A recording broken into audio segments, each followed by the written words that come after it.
The first 10 years of this century, we have had three major crashes. In 2000 was the dot-com crash, followed by the 2006 real estate subprime crash, and then 2008, the banking crash. The question is this next? This is the giant crash of 1929. And every time I listen to those guys on CNBC, I call it bubble vision. They keep talking about the giant crash of 1929. I tell you what, it doesn't even compare to this one coming. So that's why I write and I speak, and I'm very concerned about our futures, our well-being, and the state of the economy. Not long ago, I wrote that the best time to prepare for a crash is before a crash. The biggest crash in world history is coming. That got a lot of news. What's the big news? The good news is the best time to get rich is during a crash. The bad news is the crash will be a long one, which is for me good news too. There's something about being old that is good. What I have is I've actually lived through history.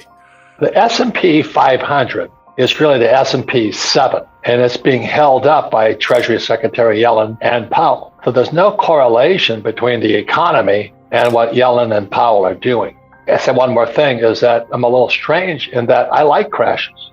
So this next crash is going to be really, really good, but it'll bring down gold, silver, Bitcoin, stocks. But the good news is a crash is a good time to get rich. The big debate is there inflation or deflation? And if you look historically, what's happened today is the nominal debt to GDP is a correlation of M2, the volume of money, times the velocity of money. And the reason Yellen and Powell are scrambling is because they've expanded M2, so everybody thinks there's going to be inflation. But velocity of money, which is what Jim Records and I always talk about, the velocity of money is plummeting. People are not spending. So they pump all this money in, prices go up. Meanwhile, the Asians are catching up now. The ports are finally open. So it is transitory inflation. But the problem is we're stacked with this massive debt, and all it's done is bump up the stock market and real estate market. The money has not gone into the economy. That's the sad part. So the rich get richer, but the poor and middle class are getting poorer. It is tragic what's happening today. I don't know what it'll exactly be, but you can't keep printing fake money. That's M2. And the velocity of money keeps dropping, but the debt keeps going up. So you and I don't have to go to Harvard to understand that's not good. This is going to be the biggest crash in world history. We have never had this much debt pumped up. Debt is the biggest problem of all, but that's called M2, money supply. And the debt to GDP ratio is out of sight. So when it comes down, which it brings everything down with it, and I want to give people the big picture. The reason I don't care for Yellen or Powell, because they're both Marxist. And when I say that, I get nailed. I will read you a quote from Lenin. Okay, this is Vladimir. He says, the establishment of a central bank, this is a direct quote, is 90% of a communizing of a nation. That's Yellen and Powell. And the other statement from Lenin is, and this is in manifesto here, the best way to destroy the capitalist system is to debauch the currency. I'd say it's desperate people doing desperate things. As you and I know, the stock market, like I said, it's not the S&P 500, it's the S&P 7. And the separation between the stock market and the economy has never been worse. I'm just disturbed because the money is staying only in the investor market. Every time the Fed does something, the Treasury does something, only guys like me get richer. But the money is not going into the real economy. They're not investing. They haven't invested for years in plant and equipment. So we have massive, massive unemployment and underemployment.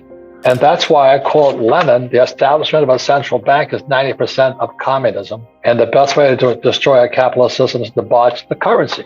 That was in 1971 that Nixon took the dollar off the gold standard. So in this book here, I kind of woke up in 1972 as a Marine pilot flying in Vietnam. And I went behind enemy lines in Vietnam looking for gold because it was illegal in 1972 for Americans to own gold. When markets crash, it's the best time to get rich. So I'm getting very excited about a crash coming because the better stocks will come available. Unfortunately, Michelle, there would be massive social unrest. That's what I'm more concerned about, because we have not reinvested. The Fed and the Treasury have only invested in the investor class. They haven't invested in the working class. And the working class is without jobs, without pay, without this. Their 401ks are going to get toasted. And that's why I'm more saying I don't like what's happening. I've tuned in to YouTube and all the financial markets 24/7. And that's one of the best things about technology. This COVID thing really pushed up technology. And I love YouTube. I listen to some of the most smart guys on planet Earth. And I was listening to Lacey Hunt, and he's talking about deflation. Then I listen to Rickards, and he talks about deflation. And Yellen and Powell, who work for the Fed and for the Treasury, they both worked for the Fed, which again is a communist organization. He'll say so in here. Time to wake up is what I'm saying. You know, most parents say that kids go to school and save money and work hard. But in 1970, when I graduated from school, $1 million at 15% interest earned me $150,000 a year. Now, you could live on $150,000 a year back then. Another thing that's happening, when people's incomes go down, they become dependent. Now, the U.S. government tells us that poverty has been beaten in America. Well, maybe poverty has been beaten, but what has increased is the entitlement mentality. The attitude that the government and other people should take care of me. So anyway, the reason inflation is going to wipe out people is because the average person is a consumer. So everybody talks about, I want to, T-bone steak is this now, and gasoline's this, and toilet paper is that, and all this. But that's because Biden and company and the Fed are protecting the bankers. That's why I feel for the working class people. I think it's criminal that our school system is part of Marxism. There's no financial education in schools, and it's not a mistake.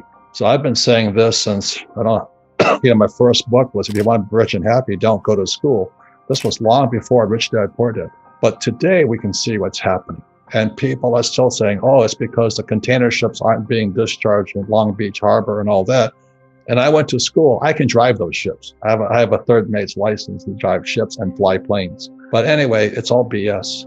So the people who are complaining about inflation, just know it's because the Federal Reserve Bank, the U.S. Treasury, which is Janet Yellen, who was also head of the Federal Reserve Bank, they're as corrupt as they come. They're communists. They're frickin' communists, and we worship them. This is what's sad. The Fed should have let those guys fail, but they kept them afloat.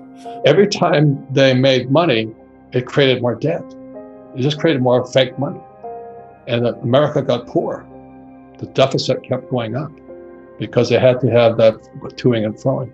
Triffin's dilemma, plus Schumpeter, which is that capitalism is destructive.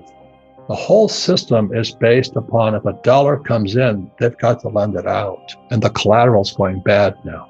So that's why he says it's going to be deflation, not inflation. But the Fed has got to keep the illusion that there's inflation.